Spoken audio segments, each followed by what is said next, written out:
got me, you got me, got me twisted. You got me, got me twisted. Hey baddies, it's your girl Sham and I'm back with another video. If you're new here to my channel, welcome. Make sure that you hit that subscribe button so that you could be a baddie too. So as you can tell by today's video, this is going to be a vlog style video about me getting my tonsils taken out. I'm actually getting my tonsils taken out tomorrow. This will be my last day with my tonsils in, and I just cannot wait. Like, tomorrow cannot come fast enough. I'm literally so excited to get my tonsils taken out. So the reason I'm getting my tonsils taken out, this is really embarrassing for me to talk about, but pretty much I have tonsil stones. Please don't Google what tonsil stones look like because you're going to scar yourself. Google always gives you the worst pictures when you're like trying to Google image what something looks like. Mine don't look anything like the Google images. But anyway, tonsil stones is when food, mucus, saliva gets caught in the crevices of your tonsils. The body, like it does anything else, attacks it, calcifies it, turns it into this yellow, whitish, hard little thing. And so sometimes, depending on the anatomy of your tonsils, they will get like stuck. But they usually will come out on their own if you like cough them up, or you could push them out. So I have tonsil stones because of the anatomy of my tonsils. I've had tonsillitis at least 4 or 5 times in my life. My tonsils, when you get tonsillitis, your tonsils swell up probably like 5 times their normal size. They're white. They're kind of like, I don't want to say pussy, but like they look like a big old pimple head or something. Like, they're just white. They're sore. Swallowing feels like you're swallowing knives, and it causes a lot of scar tissue on your tonsils, and it also kind of changes the anatomy of your tonsils each time you get it. So because I've had tonsillitis so many times, the anatomy of my tonsils just looks crazy. Both sides of my tonsils at the top have holes in them, and they call them like pockets and folds, but they're legit holes. Like, this side has 1 big hole and this side has 4. Well, one of them is a hole and the other ones are like folds that I can kind of open and close. But yeah, nonetheless. And then this side going lower down, there's some more, they're like folds or something that like I can't necessarily open and close, but I get stuff in those areas frequently. So I always just check and push whatever is there out. And then same thing with this side, lower down in the middle and on the bottom, there's like 2 more pockets where I'll get stuff. It's just really embarrassing for me to talk about because I'm very prideful with the fact that I have really good oral hygiene. Like, these are all my teeth. Okay, because I ate earlier, but like, I don't have no cavities, no fillers, no caps, no root canals, no fake teeth, no nothing. These are all of my teeth. So it's not an oral hygiene issue, it's an anatomy issue, but it's still embarrassing for me to talk about because of the fact that I like really take care of my teeth, but then there's stuff stuck in the back of my mouth, you know, like it. So anyway, the only thing that I can do to get rid of them is to take that part of my anatomy out because I can't stop myself from swallowing. I was gargling with peroxide at one point, but that wasn't helping. If anything, I felt like that liquid was getting caught in my tonsils too and causing more stones, but it was also burning my tonsils because y'all know peroxide is just, I was diluting it too, and it was just, it's really harsh. So there's nothing that I can do other than to take them out. I can continue getting them, you know, pushing them out, but I'm not finna do that. Like, what do I look like? So I'm really excited to get my tonsils taken out and to never have to deal with this ever again in my life. And I could get back to, you know, just living my regular life because for me, it's just kind of hindered a lot of stuff. I'm always nervous to get in people's face and like, I just don't know. So anyway, I was going to get my tonsils taken out September of 2020. No. Okay, the first time I went to the doctor was October. What year was that? 2019, maybe. Yeah, October 2019. So I did the consultation. He was like, oh, just gargle with peroxide. Again, it didn't work. So at that point, I started taking pictures and documenting it so I could go back and show him like, yeah, bro, the the gargling isn't working, and this is what I have going on. So then, of course, COVID, and because I had an appointment in March, it was like at the end of March, and everything shut down, obviously. So I wasn't able to make another appointment until September of 2020. So I went back September 2020, and I'm like, look, here's the pictures. This is what's been going on. He was like, okay, that's fine. We could take your tonsils out. And I'm like, okay, bet. When? He was like, well, we could do it in December because that was the first opening that he had. But he was telling me, he was like, you're going to be out for 3 full weeks. And after the first week, you're going to want to jump out the window just so that you know ahead of time. And I'm like, okay. So him having said that scared me out of getting it done because, first of all, like, I don't have 3 weeks worth of sick time saved up. I don't know anybody that does, to be honest. But then the fact that you pretty much told me I was going to want to myself after the first week, like, I just had to really sit back and let that marinate. And I'm like, you know what? I don't want you to take my tonsils out. I don't know if not that I don't trust him, because I appreciate the honesty. But at the same time, like, you was a little too honest. You don't tell somebody they going to want to themselves, you know? So I put my hands under my legs and I sat and I waited and I waited and I contemplated what I was going to do about the situation. But I'm glad I did that because I ended up talking to some other people who've also had their tonsils taken out as adults, because having it taken out as an adult is a little bit more difficult than it is with children. So I was talking to some other adults who've had their tonsils taken out, and that's when I learned that there are different methods other than the cold cut procedure that they do to remove your tonsils. So the first guy that I went to, who's not going to be named, he was just going to do the traditional cold cut with the scalpel, you know, cut your tonsils out. The doctor that I'm going to tomorrow, his name is Dr. Amenta. He's in downtown Homewood, Amenta III.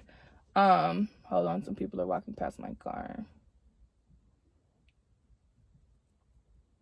I just always feel weird when people are like walking directly in front of my car. But his name is Dr. Amenta III. He's in downtown Homewood if anybody's looking for a real good ENT. So the method that he's doing is called tissue welding. A tissue welding tonsillectomy. So they could do the traditional cold cut method. They could laser your tonsils out. And then he's doing what's called a tissue welding tonsillectomy. So the idea behind that is he's going to take, like, I don't know, a pair of tweezers or something and pull my tonsils just away from my skin so he can see a little bit better. He's going to take these little like scissor looking things. Obviously I'm not a medical doctor, okay? So he actually has a video of it on YouTube. I'll put it up here in the corner, but my watered down version is he's going to pull my tonsils away from my skin so he could see them. He's going to take the little scissors. They're going to be like hot, electro something. They're going to be hot, okay? So he's going to pull.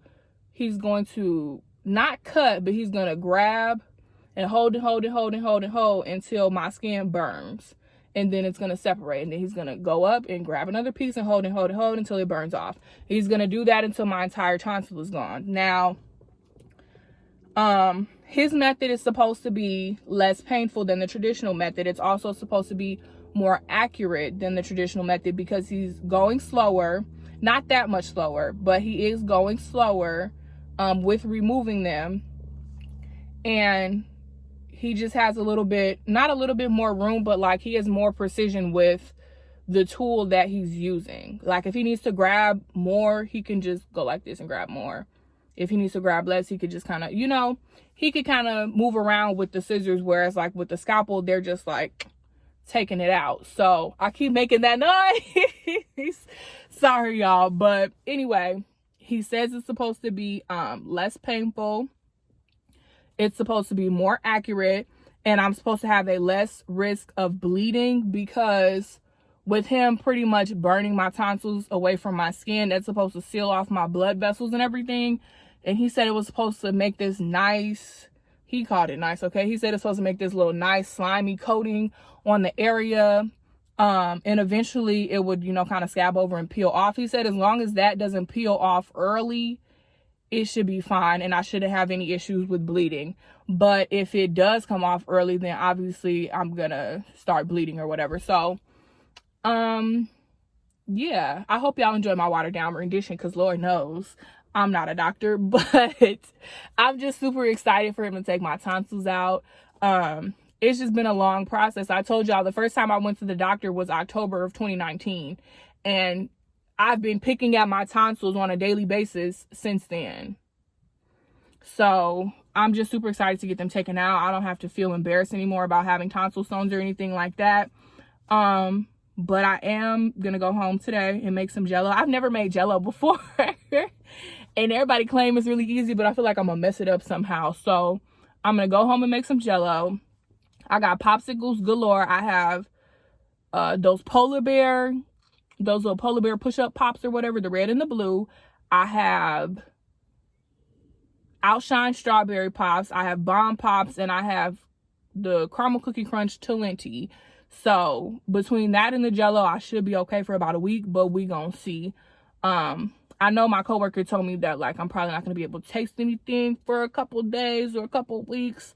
So I'm kind of bummed about that, but I think it's worth it. Like whatever the little side effects are, the little temporary side effects, for me to never have to deal with this issue again, like let's go ahead and get it over with. I don't care. So the next time y'all are probably going to see me, sorry, this was a long intro. I'm so sorry. The next time you guys are going to see me will either be right before my surgery or right after. I don't know if I'm going to be able to talk soon after I wake up from it, but we gonna try. So I will see you guys tomorrow. Okay, good morning, you guys. So it is the day of surgery. I'm on my way. Do you want to say hey? Hey. Yes, hair. So I'm still super excited. I'm not having that great of a morning. My period is supposed to start this weekend, not today, but this weekend. So I have the usual symptoms: period headache, period poops, and I'm hoping this medication he puts me on to like stop my headache, because I didn't take anything. I've had a headache since yesterday. Oh, and I pulled out my last tonsil stone this morning, so that was great. But yeah, right now I'm just excited for us to get it over with and for me to embark on my new life journey of not having to deal with this issue anymore. My stomach just dropped. My stomach just dropped. I just got nervous. It's okay. I mean, I'm still ready to get it over with, but I'm just nervous for like, yeah, I'm nervous for the after. Like, I'm sure I'm not gonna be able to wake up and start singing, which is sad, but whatever. 2 weeks of being down for a permanent lifestyle change, I'll take it. That's fine. Okay, y'all, I'm all geared up. It is 11:02? 07. It's 11:07. Apparently I'm not getting taken back until 12. At that point, they said it's going to be an hour for the procedure. Then I have to wait an hour to wake up and everything. So I'm going to be here at least until 2. And they told me to get here at 10. So we've been here for a little minute. Little part-time shift. For real. So I'm kind of nervous, but I'm ready to get it over with at this point, and I'm hungry. So yeah, I kind of like am regretting the fact that I'm not gonna be able to eat when I get up. Ice chips and like soft baby foods and stuff, and I want Shake Shack cheeseburger with some fries and a lemonade. That's what I want. So, but yeah, just back here chilling until I get pulled back. So I guess the next time y'all see me is when I wake up, or a little bit after I wake up, depending on where they have me for the... She said I'm gonna be back in here for the hour recovery. Mm-hmm. Okay, so yeah, once I do my hour recovery, then I guess you guys will see me. I don't know if I'm gonna be able to talk too much, so we just gonna hand Brianna the phone. It's 1 o'clock. Nothing has happened. We're still sitting here. They said, what they say, noon? Mm-hmm. It's 1:02. First of all, Yeah, I had to be here at 10. They said they were gonna take me back at noon. It's 1:02. There was somebody in front of me, I guess, whose tonsils they was taking out, and I wish he would have did mine first, because they obviously having a lot of problems. But nothing I could do other than sit here and wait and try not to starve to death or die of dehydration, because I'm dying of thirst too. But it's whatever, I guess. Nothing I could do about it. So, how are you feeling? Girl, it just feels like I have a sore throat and it's dry. And I'm sleepy as hell. Well, are you excited you got it done? Yeah, but they got me dead. It's okay. It'll be fine in a couple weeks. I'm gonna wait till about midnight and I'm finished. Don't eat. Don't eat. You don't want to have to come back or have any complications. Please.